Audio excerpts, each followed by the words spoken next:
Bonjour et bienvenue à vous dans ce nouveau podcast d'Humain Digital.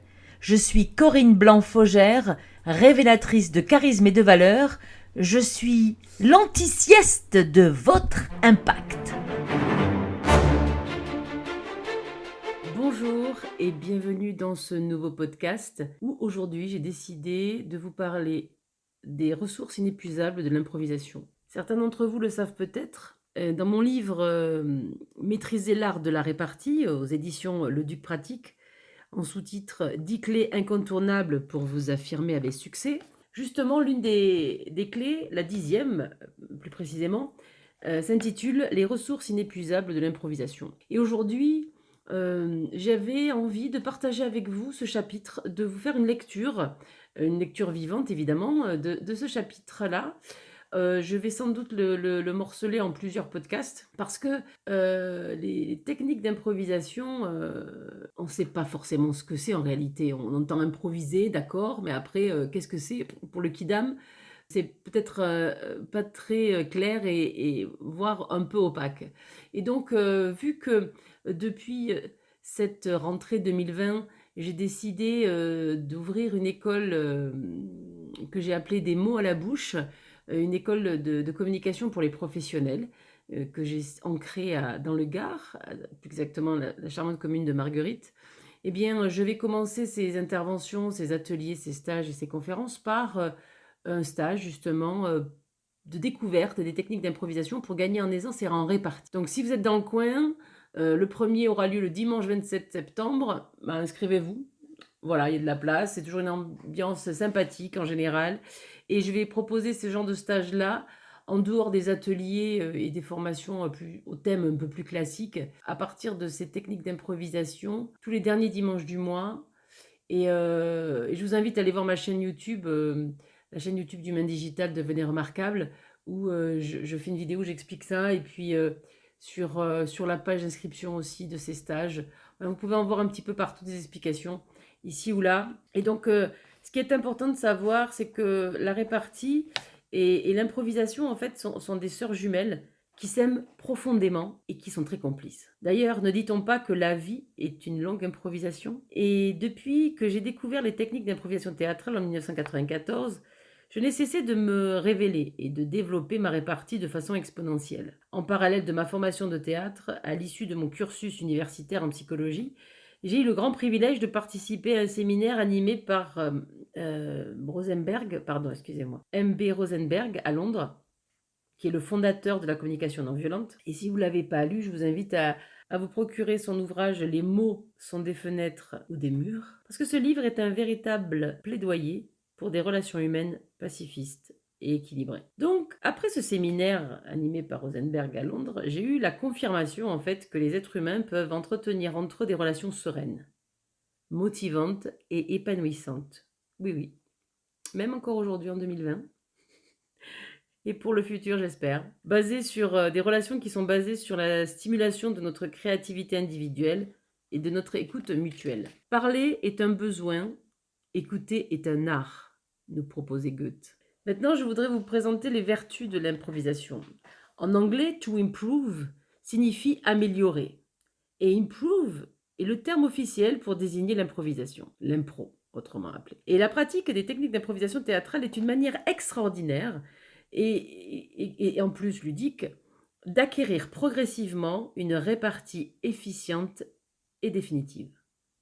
Elle permet de gagner en aisance verbale, en audace, en réactivité, en aisance physique, en éloquence, en impact et aussi dans la manière d'utiliser sa voix. Les techniques de l'improvisation stimulent la fluidité de la pensée individuelle autant que collective, mais aussi l'écoute, l'acceptation de soi et de l'autre. Elles sont très facilitantes lorsque l'on veut prendre de la hauteur, faire un pas de côté ou encore développer sa répartie, car elles nous amènent à considérer nos défauts, et je déteste ce mot.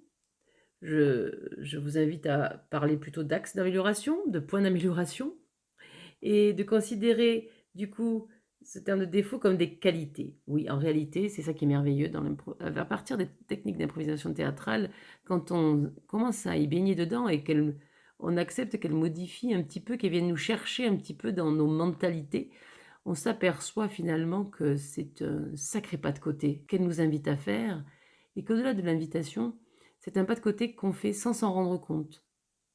Au fur et à mesure des stages que j'organise et des sessions même en team building où j'utilise bien souvent ces techniques d'improvisation pour des leviers relationnels assertifs et équilibrés, je le vois. Les gens en face de moi se déploient, se révèlent et tombent finalement pas mal de clichés sur le fait que la répartie c'est inné ou le charisme c'est inné ou c'est pas pour moi, blablabla. Mais si, en fait. Encore une fois, le bon outil, la bonne méthode, pour la bonne situation, et tout devient plus simple. Donc cette technique d'improvisation théâtrale nous invite à lâcher prise, à la persévérance, à l'écoute et au laisser venir. Alors là, je fais une petite parenthèse dans la lecture de cette 10e clé de mon livre sur maîtriser l'art de la répartie, parce qu'en fait, je peux imaginer comme ça, à brûle-pourpoint, que ce terme d'improvisation théâtrale, ce terme de théâtral vous freine en fait, ou vous fait peur, ou je ne sais pas, vous bloque. En fait, ça n'a de théâtral, si vous voulez, que l'usage que l'on en fait. Parce qu'évidemment, on peut porter l'improvisation jusqu'à en faire des spectacles, des matchs d'impro, etc. Vous voyez, mais c'est pas votre but. Peut-être pas votre but, sans doute pas votre but si vous m'écoutez. Mais l'idée, c'est que vraiment, voilà, ce soit des leviers facilitants, comme je l'ai dit tout à l'heure, tout un chacun, vraiment, pour être plus à l'aise dans la relation à l'autre, pour être plus à l'aise dans notre propre regard sur nous-mêmes, en fait. Vous voyez, c'est exactement, je vais me permettre de faire les métaphores, ceux qui ont l'habitude de m'écouter savent que j'aime beaucoup ça, parce que c'est une voie directe à la compréhension et à la clarté. En fait, c'est comme, on utilise tous au quotidien un marteau, un tournevis, c'est pas pour autant qu'on est artisan et qu'on est électricien ou menuisier, quoi, on se comprend.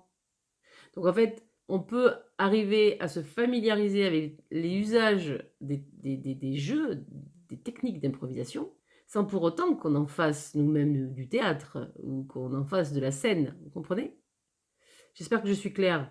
L'idée, c'est que ça nous aide vraiment à ouvrir le champ des possibles. Je vous laisse infuser ça. Et un autre aspect qui est fondamental aussi, qui nous permet d'avoir les techniques d'improvisation, c'est cette notion de regard sur les choses. Et Kate Johnston, l'un des grands pontes de la réflexion-action autour de l'improvisation, nous dit que les principes de l'improvisation vont à l'encontre de l'apprentissage habituel de l'école. Oui, en réalité, nous n'avons à titre individuel aucune obligation à quelque performance que ce soit. Et en fait, j'ai fait un tableau dans mon livre qui récapitule ce qu'on a l'habitude d'entendre à l'école ou dans ce qui berce nos oreilles depuis qu'on est tout petit.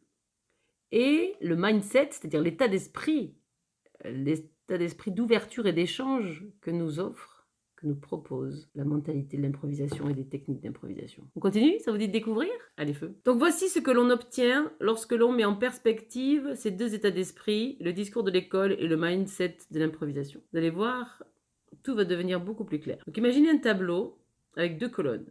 Première colonne, à gauche, discours de l'école, entre parenthèses, l'imitation de notre culture et de notre éducation, ferme la parenthèse. Et une autre colonne à droite intitulée, pour titre, mindset de l'improvisation, entre parenthèses, esprit d'ouverture et d'échange, ferme la parenthèse. On est là vraiment dans une espèce de combat, de jeu de boxe entre deux états d'esprit, deux mentalités très très très différentes. Et je vous informe au passage que les improvisations telles qu'elles sont actuellement, même si elles évoluent régulièrement bien sûr, cet état d'esprit de départ vient du Québec, a été inventé par deux Québécois. Donc on voit déjà dans les fondations des techniques d'improvisation, cette mentalité d'ouverture que peuvent avoir nos amis québécois et qui est très très inspirante pour nous en France, surtout en ce moment, dans le marasme que l'on traverse et ces inquiétudes qui sont à l'origine de ce Covid et oui, des incertitudes qu'il engendre. Je ferme la parenthèse Covid. Donc, si vous avez à gauche le discours de l'école, à droite le mindset de l'improvisation, ça donne quoi? Ça donne que, il n'y a pas qu'à l'école, hein, parce que vous allez voir qu'il y a des choses qu'on entend tous les jours aussi. D'un côté, on attend, ah oui, il faut savoir dire non. Ça, on l'entend, hein, vous avez remarqué, partout, hein, partout on le voit, plein de centres de formation. Oui, apprenez à dire non, il faut savoir dire non, etc. Ok, ça ne veut pas dire qu'il faut se laisser faire, attention, c'est pas ça que je suis en train de dire. Hein. Écoutez bien, messieurs et mesdames et messieurs.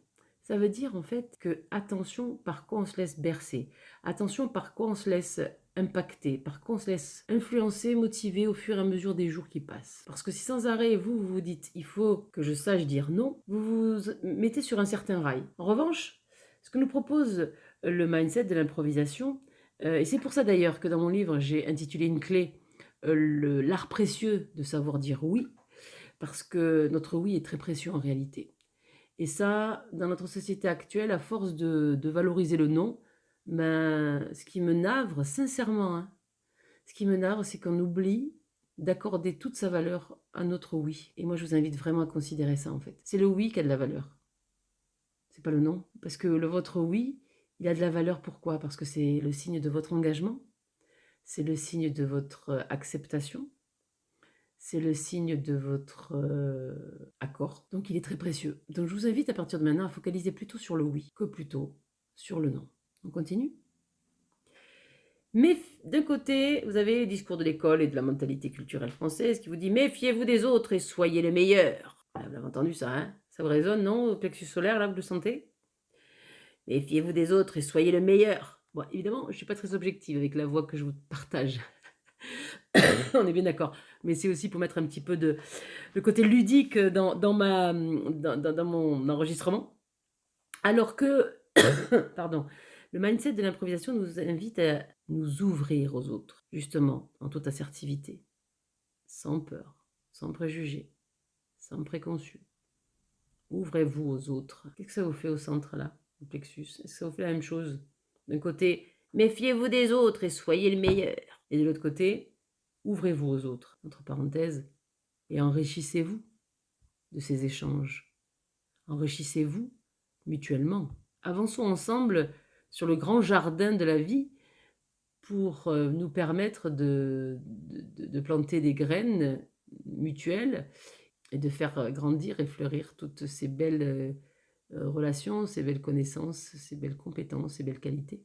De l'autre côté, on nous dit aussi réfléchissez bien avant de parler. Il faut tourner 7 fois sa langue dans sa bouche. Ah, vous l'avez entendu ça aussi, hein?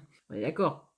Chose qu'on entend souvent, peut-être même vous faites partie de ceux qui le disent. Ma foi, on est tellement tous baignés dans ces trucs-là. Et l'improvisation nous dit accepter d'être spontané. Donc ça veut dire aussi sortons de cette peur du regard de l'autre, quoi.